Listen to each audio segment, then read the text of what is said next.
नमस्ते साथीहरू, तपाईहरूलाई स्वागत छ मेरो YouTube च्यानल अदृश्य टेकमा। आजको यो भिडियो ट्युटोरियल अघिल्लो सेसनको कन्टिन्युएसन मात्र हो। आजको यस भिडियो ट्युटोरियलमा म तपाईहरूलाई डेटा मर्जिङ अथवा जोइनिङको बारेमा सिकाउनेछु। अघिल्लो सेसनमा हामीले बाइन्ड रोज भन्ने फंक्सन प्रयोग गरेर dt1 र dt2 दुईवटा डेटा सेटलाई एपेन्ड गरेका थियौं। यो फंक्सनको अर्को अल्टरनेटिभ हो rbind। rbind भन्ने फंक्सनले यदि दुईवटै डेटा सेटमा कमन भेरिएबल्सहरु छ, सेम भेरिएबल्स छ, इन सेम सिक्वेन्समा छ भने बल्ल rbind भन्ने फंक्सनले काम गर्छ, नत्र यसले काम गर्दैन। dt1 र dt2 दुईवटा डेटा सेट हेर्ने हो भने dt1 मा पनि सेम सिक्वेन्स अफ भेरिएबल्स छ र सेम नेम छ, dt1 मा पनि सेम भेरिएबल्स सेम सिक्वेन्समा छ। यस्तो खालको सिचुएसनमा चाहिँ rbind फंक्सनले काम गर्छ। ल dt1, dt2 मैले यो गरेर कोड रन गरे। यसो गर्दा दुईवटा डेटा सेट मर्ज भएर एउटै बन्यो। यदि मैले एउटा डेटा सेटमा चाहिँ एउटा एडिसनल भेरिएबल एड गरे, let's say dt1 $dummy variable, dummy भेरिएबलमा चाहिँ एउटा कन्स्ट्यान्ट भ्यालु राख्दै dt1 र यो कोडलाई रन गरे। यसो गर्दा dt1 भन्ने डेटा सेटमा चाहिँ डमी भेरिएबल भनेर एउटा कोलम बन्यो जसमा dt1 भन्ने कन्स्ट्यान्ट भ्यालु छ। अब dt1 बनिसकेपछि अब rbind भन्ने फंक्सन एकचोटी रन गरौँ त। यो गर्दाखेरि चाहिँ यसले के भन्छ, number of columns do not match. अब यस्तो कन्डिसनमा चाहिँ हामीले बाइन्ड रोज भन्ने फंक्सन नै प्रयोग गर्यौं भने यो डेटा सेटहरु मर्ज हुन्छ र यसको आउटपुट भनेको dt कस्तो डेटा सेट देख्यो त हेरौँ त। यसमा डमी भेरिएबल चाहिँ डेटा सेट 1 को सम्म आयो र बाँकी रहेको डेटा सेट 2 बाट एपेन्ड भएको रोहरुमा चाहिँ मिसिङ भनेर देखायो। हो, त्यसकारणले गर्दाखेरि rbind भन्दा बाइन्ड रोज पावरफुल छ डेटा एपेन्ड गर्नको लागि। अब अर्को कन्डिसन जसमा चाहिँ दुईवटा डेटा सेटहरु छन्। फर्स्ट डेटा सेट र सेकेन्ड डेटा सेटमा चाहिँ डिफरेन्ट भेरिएबल्सहरु छन्, तर all observations of first data set corresponds to all observations of second data set।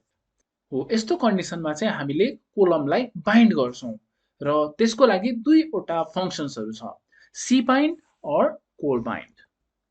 यसलाई बुझ्नका लागि दुईवटा डेटा सेट बनाऊ, dtset1। यो चाहिँ म हामीसँग अलरेडी भएको dt भन्ने डेटा सेटबाट बनाउँछु। हामीसँग dt भन्ने डेटा सेट अलरेडी छ, बिग ब्र्याकेट गरे र सबै रोहरु सेलेक्ट गर्नका लागि चाहिँ मैले फर्स्ट पार्ट इम्प्टी राखे, कमा सेकेन्ड पार्टमा चाहिँ 1:4 गरे। यसले चाहिँ कोलमको इन्डेक्स 1 देखि कोलम इन्डेक्स 4 सम्म सेलेक्ट गर्दछ र मैले यो कोडलाई रन गरे भने dtset1 भन्ने बन्यो, जसमा चाहिँ dt भन्ने डेटा सेटको फर्स्ट देखि फोर्थ नम्बर कोलम सम्मको डेटा सेट सेलेक्ट भयो। त्यसैगरी अर्को डेटा सेट बनाऊ, dtset2। यो पनि म dt भन्ने डेटा सेटबाट नै बनाउँदै छु। फर्स्ट सबै रोहरु सेलेक्ट गर्नका लागि इम्प्टी छोडे, फिफ्थ इन्डेक्स देखि एट्थ इन्डेक्स सम्मको कोलम्सहरु सेलेक्ट गरे, कन्ट्रोल इन्टर। यसो गर्दा दुईवटा डेटा सेट बन्यो। डेटा सेट 2 मा चाहिँ फिफ्थ कोलम देखि एट्थ कोलम सम्मको डेटा आयो। हो, अब dtset1 र 2 दुईवटा डेटा सेटमा इच एन्ड एभ्री अब्जर्भेसन करेस्पोन्ड गर्छ, तर भेरिएबल्सहरु डिफरेन्ट छ। यसमा चाहिँ आईडी, नेम, एज, जेन्डर छ, dtset2 मा चाहिँ हाइपरटेन्सन, डायबिटिज, बीएमआई छ। हो, यस्तो कन्डिसनमा हामीले cbind भन्ने फंक्सन प्रयोग गरेर यसलाई मर्ज गर्न सक्छौं, dtset1, dtset2। यसलाई चाहिँ dtset भन्ने अब्जेक्टमा असाइन गरौँ, कन्ट्रोल इन्टर। यसो गर्दा dtset भन्ने बन्यो, जुन चाहिँ दुईवटा डेटा सेट dtset1 र dtset2 मर्ज भएर बनेको हो। त्यसैगरी हामीले cbind को ठाउँमा bind call भन्ने फंक्सन पनि प्रयोग गर्न सक्दछौं, dtset1, dtset2। यसो गर्दा पनि कोलमहरु बाइन्ड भएर दुईवटा डेटा सेट कम्बाइन भएर एउटै डेटा सेट बन्दछ। अब अर्को कन्डिसनमा जाउँ, जसमा चाहिँ दुईवटा डेटा सेटलाई कुनै एउटा आईडी अथवा युनिक आइडेन्टिफायरको आधारमा मर्ज गर्नुपर्ने हुन्छ। त्यसको लागि चाहिँ हामीले जोइन फंक्सन्सहरु प्रयोग गर्छौं र यो यहाँ इन्भाइरोमेन्टमा भएको सबै डेटा सेट्सहरु सर्वप्रथम रिमुभ गरौँ र मेरो स्याम्पल डेटा सेट 2 लाई लोड गरौँ। त्यसको लागि चाहिँ rm list = ls। सबै क्लियर भइसकेको छ। अब माथिको कोड प्रयोग गरेर स्याम्पल डेटा सेट 2 लाई लोड गरौँ। मैले कपी गरेँ, कन्ट्रोल सी, र मैले यहाँ तल पेस्ट गरेँ। अब मैले लोड गर्नुपर्ने डेटासेट भनेको ट्युटोरियल 10 को डेटासेट स्याम्पल 2 हो। त्यसै कारणले मैले यहाँ नाम चेन्ज गरेँ 2।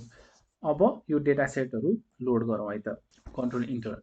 यसो गर्दा हामीसँग दुईवटा डेटासेट आइसकेको छ।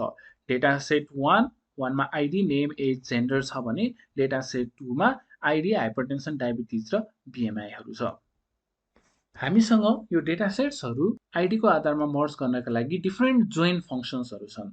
जोइन फंक्सनहरू प्रयोग गर्नुभन्दा अगाडि नेम्सहरू हेरौँ। Dataset 1 ID, name, age, gender के छ, आइडी, हाइपरटेन्सन, डायबिटिज, बिएमआईहरू छ। अब जोइन फंक्सन्सहरूको बारेमा हेरौँ। फर्स्ट जोइन फंक्सन हो फुल जोइन। फुल जोइनका लागि सर्वप्रथम एउटा डेटासेट लिउँ dt1, कन्ट्रोल शिफ्ट इन्टर, टनेलिङ गरौँ, यो डेटासेट भित्र छिर्यौँ। त्यसपछि हामीले फुल जोइन प्रयोग गरौँ, फुल जोइन। यो जोइन फंक्सन्सहरू चाहिँ डिप्लायर प्याकेजका फंक्सन्सहरू हुन्। अब फुल जोइन dt1 भित्र छौँ र हामीले dt1 सँग जोइन गर्नुपर्ने डेटासेट हो dt2। र के को आधारमा जोइन गर्ने, ट्याब के थिच्नु, बाइ के को आधारमा, बोथ डेटासेटमा आइडी कमन छ, त्यसै कारणले let's join them by ID. यति गरेर कन्ट्रोल इन्टर। यसो गर्दा दुईवटा डेटासेट जोइन भइसकेको छ र यसलाई चाहिँ नाम दिउँ dt फुल जोइन, एफजे को फुल जोइन को एफजे। Control enter. दुईवटा डेटासेट फुल जोइन भएको छ। हाइपरटेन्सन, डायबिटिज र बिएमआईमा एनए आउनुको अर्थ यो डेटा चाहिँ फर्स्ट डेटासेटमा छैन र नेम, एज र जेन्डरमा एनए आउनुको कारण चाहिँ यो डेटासेट dt1 मा चाहिँ यो भ्यालुजहरू छैन, जस्ट डेटासेट 2 मा मात्र छ यो भ्यालुजहरू छ। यो फुल जोइन गर्दा चाहिँ डेटासेट 1 र 2 को सबै भ्यालुजहरू यसमा आउँछ। फुल जोइन चाहिँ युनियन टाइपको भयो। अर्को जोइन छ इनर जोइन। इनर जोइन भनेको चाहिँ इन्टरसेक्सन टाइपको। बोथ सेट ए र सेट बी दुईटैमा छ भने त्यो भ्यालु चाहिँ आउने भयो, छैन भने त्यो भ्यालुहरू एक्सक्लुड हुने हो। त्यसको लागि चाहिँ dt1 control shift enter, inner join dt2 by is equals to ID. ID को आधारमा जोइन गरौँ र यसलाई असाइन गर्दौँ dt inner join, control enter. यसो गर्दा यो डेटासेट चाहिँ डेटासेट dt1 र dt2 को इन्टरसेक्सन डेटासेट हो। यदि हामीलाई एउटा डेटासेटमा भएको सबै भ्यालुजहरू चाहिन्छ र त्यो डेटासेटको आइडीसँग जुन म्याच भएको हुन्छ अर्को डेटासेटको, त्यो भ्यालुजहरू चाहिँ मर्ज गर्नुपर्ने हो भने चाहिँ हामीले आइदर लेफ्ट जोइन अथवा राइट जोइन प्रयोग गर्नुपर्ने हुन्छ। लेफ्ट जोइन अर राइट जोइनका लागि चाहिँ हामीसँग फंक्सन छ left underscore join, right underscore join. अब त्यसको लागि पनि dt1 कन्ट्रोल शिफ्ट एम त्यहाँभित्र गएँ र लेफ्ट जोइन गरेँ र यो जोइन चाहिँ केसँग गर्दैछु, डेटासेट 2 सँग, comma by is equals to ID. ID को आधारमा मैले दुईवटा डेटासेट जोइन गर्दैछु dt लेफ्ट जोइन। यो गर्दाखेरि के हुन्छ, यसमा चाहिँ फर्स्ट डेटासेट dt1 मा भएको सबै भ्यालुजहरू आयो र त्योसँग मर्ज हुने डेटासेट 2 को भ्यालुजहरू जुन मर्ज हुन्छ त्यो भ्यालुजहरू मात्र आयो। त्यसैगरी यदि हामीले यसको ठाउँमा चाहिँ राइट जोइन राख्थ्यौं भने के हुन्थ्यो हेरौँ त, कन्ट्रोल इन्टर। यसो गर्दा डेटासेट 2 मा भएको सबै भ्यालुजहरू यसमा आयो र यो डेटासेट 2 मा भएको भ्यालुजसँग जुन डेटासेट 1 को मर्ज भयो त्यो भ्यालुहरू मात्र आयो।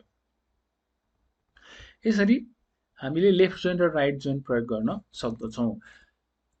अब अर्को भनेको चाहिँ what part is not merged भन्ने कुरा चाहिँ हामीले एन्टी जोइन फङ्सन प्रयोग गरेर पत्ता लगाउन सक्दछौँ। त्यसको लागि चाहिँ dt1 control shift M anti join dt2 by is equals to ID गरेँ र यसलाई चाहिँ मैले dt एन्टी भनेर राखेँ। यसो गर्दा dt एन्टीमा यो नेम ए जेन्डर यो आइडीको भ्यालुजहरू चाहिँ डेटा सेट 2 मा छैन, त्यो भएको भएर यो जोइन हुन सकेन। त्यसै गरी यदि हामीले यही कोडलाई कपी गरौँ र dt1 को ठाउँमा dt2 राखौँ र dt2 को ठाउँमा 1 राखौँ र एन्टी 2 गरौँ, यसो गर्दा dt एन्टी 2 मा चाहिँ यो आइडी भएको डेटा सेट चाहिँ डेटा सेट 2 मा छ तर डेटा सेट 1 मा छैन, त्यो भएर यो पार्ट चाहिँ जोइन हुन सकेन हो। यो कुरा चाहिँ एन्टी जोइनले दिन्छ। भिडियो एकदमै लामो भइसकेको छ, त्यो कारणले गर्दाखेरि म आजको यो सेसन चाहिँ यतिमै रोक्दछु। केही कुरा कन्फ्युजन भएको छ भने please let me know, comment in my YouTube channel, and please don't forget to share and subscribe my YouTube channel.